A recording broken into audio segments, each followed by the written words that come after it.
Hi welcome back to Udvigna foods. ఈరోజు మీకు ఉద్విగ్న ఫుడ్స్లో బొంబాయి చట్నీ ఎలా చేసుకోవాలో చూపిస్తాను. ఇది పూరీలోకి నంచుకొని తింటారు. ముందుగా దీనికి కావాల్సినవి కొత్తిమీర, ఒక ఆనియన్ తీసుకోండి, కొంచెం కరివేపాకు, అల్లం చిన్న చిన్న ముక్కలుగా చేసుకునింది. ముందుగా ఒక బాండిల్ పెట్టుకొని దాంట్లోకి ఒక 2 టేబుల్ స్పూన్స్ ఆయిల్ వేసుకోండి. ఆయిల్ కొంచెం హీట్ అయిన తర్వాత కొంచెం ఆవాలు వేసుకోండి. మీకు ఎంత ఆవాలు కావాలో అంత వేసుకోండి. తర్వాత కొంచెం జీలకర్ర, ఒక హాఫ్ స్పూన్ జీలకర్ర వేసుకోండి.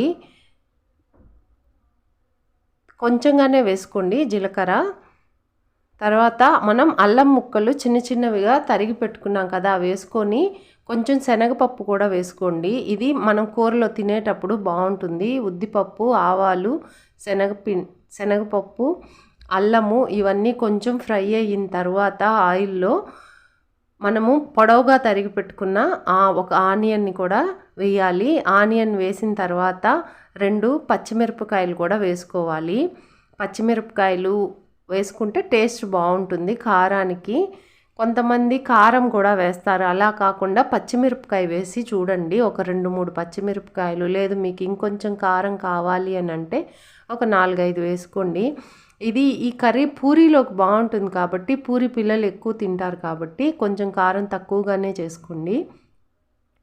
ఆనియన్స్ కొంచెం వేగిన తర్వాత కొత్తిమీర, కరివేపాకు ఇలా చల్లేసుకొని అవి కూడా ఆయిల్లో ఫ్రై అయ్యేటట్టు బాగా వేపుకోవాలి. ఆనియన్స్ వేగే లోపలికి మనము ముందుగానే పొటాటోస్ని ఉడికించి పక్కకు తీసుకున్నాము. వాటిని తొక్క తీసేసి ఇలా ఒక కప్పులో తీసుకొని బాగా స్మాష్ చేసేసి పక్కకు పెట్టుకోవాలి. పొటాటోస్ని ఉడికించుకునేటప్పుడే దాంట్లోకి 1 స్పూన్ పసుపు వేసి ఉడికించుకుంటే మనకి కలర్ బాగా వస్తుంది. ఇట్లా ఒక గిన్నెలోకి తొక్కంతా తీసుకొని స్మాష్ చేసి పక్కకు పెట్టుకొని ఆనియన్స్ బాగా ఫ్రై అయిన తర్వాత ఈ పొటాటోస్ని అందులో వేసి మిక్స్ చేయాలి. ఈ పొటాటోస్ ఆనియన్స్లోకి వేసేసి కొద్దిసేపు ఆనియన్స్తో పాటు వీటిని కూడా ఒక 2-3 నిమిషాలు ఫ్రై చేసి తర్వాత కొంచెం నీళ్లు వేసి ఉడికించుకోవాలి. ఆనియన్స్తో పాటు కొంచెం నీళ్ళే వేయండి. లేదు మీరు నీళ్ళగా కొంచెం చిక్కగా కాకుండా తినాలి అనుకుంటే కొంచెం ఎక్కువ నీళ్లు పోయండి. ఇట్లా వేసి ఈ కన్సిస్టెన్సీతో తీసుకున్నారంటే పూరీలోకి బాగుంటుంది. నేను మిరపకాయలు లాస్ట్లో వేస్తా అన్నాను ఫ్లేవర్ కోసం, ఎందుకంటే పిల్లలు ఎక్కువ కారం తినరు కాబట్టి. ఒకవేళ మీరు ఎక్కువ కారం తినే పని అయితే ఆయిల్లోనే మిరపకాయలు ఘాట్లు పెట్టి వేసుకుంటే కొంచెం కారంగా ఉంటుంది. ఈ కూరని ఇట్లా నీళ్లు పోసి కొంచెం ఉడికించుకున్న తర్వాత లాస్ట్లో ఒక చిన్న కప్పులో 1 టేబుల్ స్పూను శనగపిండి తీసుకొని వాటర్లో మిక్స్ చేయండి. నేను చూపిస్తా అన్నాను చూడండి. 1 టేబుల్ స్పూనే శనగపిండి, కొంచెం నీళ్లు తీసుకొని మిక్స్ చేయండి. మీకు లేదు ఇంకా చిక్కగా కావాలి అంటే ఇంకొక హాఫ్ స్పూన్ ఎక్కువ వేసుకోండి. లేదు పల్చగా కావాలంటే హాఫ్ టేబుల్ స్పూనే వేసుకోండి శనగపిండి. దాన్ని నీళ్ళల్లో మిక్స్ చేసి స్పూన్తో ఏ ఉండలు లేకుండా బాగా వాటర్లో మిక్స్ చేసి ఆ శనగపిండి వాటర్ని తీసుకొని ఈ పొటాటో కర్రీలోకి వేసి బాగా కలపాలి. బాగా కలిపినప్పుడు చాలా థిక్ కన్సిస్టెన్సీ వస్తుంది. ఇదిగోండి ఈ విధంగా 1 టేబుల్ స్పూను శనగపిండి ఒక కప్పులోకి వేసుకొని కొంచెం నీళ్లు పోసుకొని బాగా ఉండలు లేకుండా ఒక స్పూన్తో బాగా కలుపుకోవాలి. చూడండి ఇట్లా కలుపుకున్న తర్వాత ఈ సొల్యూషన్ని పక్కన చూసారా ఉడుకుతా ఉంది.